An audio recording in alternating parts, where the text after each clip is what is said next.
I'm back again. This time we're going to talk about the New Orleans Pelicans. So, looking at the New Orleans Pelicans, I really I see a lot of opportunity.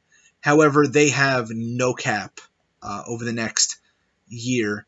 But after this year, they do have, with the current roster as it is, if they keep Davis and keep Holiday, they'll have $63 million in cap in the coming offseason, which, let's be honest here, would be nice to walk into still having Anthony Davis and still having Drew Holiday and say, hey, we've got $63 million. Let's go get at least one more guy and go all in with this. However, that's not always an opportunity here. We already know Davis wants out, supposedly. We know that there's different things. Now, I've said in the past, and some people call me crazy, some people say it's a good idea. I say Anthony Davis has two options: stay or go to Phoenix. But some people think that the Phoenix thing is a not a good opportunity, what have you. So we're going to break this down as if Anthony Davis does want to stay and if he wants to leave. So we're going to go based upon right now if he leaves. Now, if he leaves, they have to also consider the opportunity that they have to drop everybody else off the books as well. You have to get Drew Holiday off the books as well. You need to drop everybody. And that's the main thing. Can they find a team or teams to take both of these guys? And that's the concern. So, there's one team for each that I'd like to consider sending these guys to. Let's get into it. Looking at it, with Drew Holiday, I would say probably sending him to Utah makes a lot of sense. Utah is on the cusp of greatness. They're on the cusp of insanity. They have one of the best opportunities in the West to be the next big thing, but they just need that push, and Drew Holiday could be that. Now, I'm not going to break down this whole trade because it's so many moving pieces, but it would be a couple of young assets and multiple picks. So maybe this year's pick and 2021 pick, what have you. With that, you bring in more picks. You get a second pick for this year in the first round. You get all these other assets as well, and you have that opportunity to then sit there and say, let's figure out the next opportunity. So, then you have the Anthony Davis situation. Now, I've scoured the entire league to try to figure out the best opportunity for Anthony Davis. I will always say Phoenix makes the most sense because him and Devin Booker could be incredible together. But I needed to think logically about this. So I thought about it and I came up with a way that I looked at the Boston thing. It doesn't work. He's not going to stay. We already know it. I kept hearing, oh, well, AD for the number one overall, that makes a lot of sense.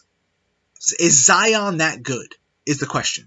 Is Zion going to translate into the NBA into a way that New Orleans wants to give up the best guy one of the top three guys currently for somebody who might not translate? Not likely. Are they going to want to be at the bottom of the barrel for the next 20 years? Not likely. So, looking at it, again, I have nothing against Zion. I just don't think he translates in the way that we all think he does. He reminds me of a Barkley in a way, but I think Barkley had a whole different style. But I think he'll work in certain circumstances under certain things, but I don't see him being playing a power forward center all the time. I see him playing a whole different thing. So looking at it,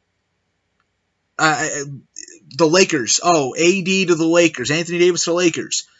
By him going to the Knicks or the Lakers, AD will not win anything. AD will have to deal with the diva BS in New York. He'll have to deal with diva stuff in LA as well. His best opportunity right now is the second the season ends, get Kawhi on the phone and say, hey, Let's work this out. Kawhi has a player option this coming offseason. He can say, I'm out, all he wants. But he truly doesn't have to make his decision until after, or right around the draft. So, if he finds out somehow, some way, that in the middle of everything, that the Toronto Raptors, of all teams, made that deal for Anthony Davis, right? And I'm looking at it as Serge Ibaka, OG Anunoby, and maybe one other guy. And since they don't have their pick this year because of getting Kawhi, you would have to do your 2021 and your 2023 future first-round picks. With a little bit of protections, of course. But the fact is, you're sitting here going, okay, Kawhi would then sit there and want to stay. Marc Gasol's on a player option. He would want to stay. You cleared up all this money, and on top of that, going into next offseason, the only person on the books for next offseason with a player option of all things is Anthony Davis. And they will have over $100 million in free cap space. So with that, they honestly could sit there and say, let's bring in AD, let's bring in this, let's bring in that. I'm going to get into this more. I'm going to break it down more in the Toronto thing. But I think that the Toronto deal is the best opportunity. I think that, so with that, New Orleans brings in, 2 future firsts, OG Anunoby, all these different things, which currently says, okay, we have 3 picks in 2021, we'll have 2 picks in 2023, we'll have 2 picks this year. 2 picks in the first round this year, right? Plus, they have 2 picks in the second round this year. So here's my view of everything. So we got rid of our 2 big guys. We're just sitting on a bunch of random contracts because all of the contracts fall off next year with New Orleans anyway. New Orleans has all their contracts falling off. So let's take this in a draft in a way that needs to happen certain ways. So the first player I'm looking at, because they're at 9 right now, New Orleans needs to consider the opportunity of Kobe White, point guard, out of UNC. They need to consider Kobe White, because here's the thing. You're starting over, grab a point guard, let him be the distributor, let him run the court the right way, and then the other guys that you grab would be fitting around him. With that Utah pick that they're going to get this offseason, let's just say, as part of this build, they take Daniel Gafford out of Arkansas. 6'11", 240. He's incredibly big. He can play a power forward and center. I'd transition him over to power forward and bring in a center. That's something else to consider, but he can also play center. So for the time being, until you find somebody, or maybe if Okafor pans out the way that they think, Okafor is your center, things like that. Then you walk into the second round, and they have an opportunity to move those picks up and down a little bit to grab the Martin brothers. So if they grabbed the Martin brothers, Kobe White and Daniel Gafford, and just sat there and went, we've got 4 young kids, we're just going to sit here and annihilate, because at certain points, that's an upcoming team. From certain points of view, that team it's incredible to think about. It's crazy to think that they have this much opportunity to do something incredible.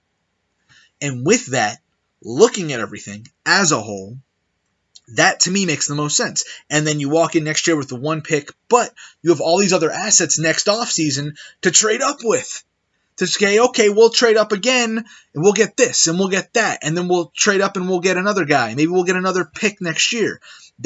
Or they could walk into 2021 with 3 first-round picks and stand there and say, we did what we needed to do, we took the step back, and we are ready to annihilate. Now we're ready in 3-4 years to have everything that we need to take this league down. But that's what I think they should do. Again, all the money falls off for New Orleans, which is incredible. It's beyond incredible to see a team it's realized by some, but I'm saying that a team purposely put this together in a way that all the money falls off, let's figure it out. Which I think the plan was, oh, we got all this money falling off, let's just, wait for somebody to be available for, maybe Anthony Davis wants to team up with them. Now, I'm going to get into that right now, too, because here's my thing. There are some reasonable names. I'm not going to say they have, oh my God, there's this name, there's that name. There's a few reasonable names that are free agents next offseason. Now, yeah, some of them are probably going to sign their contracts this year. Some of them might, want to do something else. But I'm looking at, a Kent Bazemore, who might be able to be acquired in a draft this offseason for if AD wants to stay. I'm looking at the possibility of Gordon Hayward possibly still wanting to play a little bit more. I'm looking at DeMar DeRozan. I'm looking at the possibility of maybe an Otto Porter.